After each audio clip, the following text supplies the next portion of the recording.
Your boss didn't make a counter offer to you because he really likes you or values your experience. Your boss made a counter offer to you because he or she knew how costly it was to replace yourself. So, don't kid yourself on that. So let's dig into the stats on counter offers. Over 50% of candidates will accept a counter offer. And of those 50%, 92% of those will leave the firm within 18 months. Counter offers don't work. Let's be honest. As soon as you go to your boss and say, I'm looking to leave because I've made another, or I've met another company and they want to offer me more money, trust is already broken. Remember as well why you started your job search. We keep reminding that fact to candidates every time they say, I'm considering a counter offer.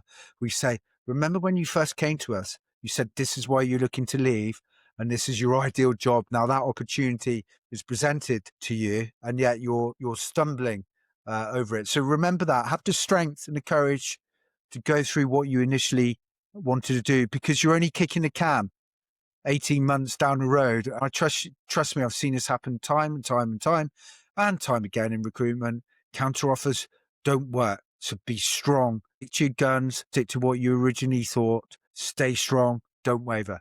Okay. Have a great day. Thank you for listening.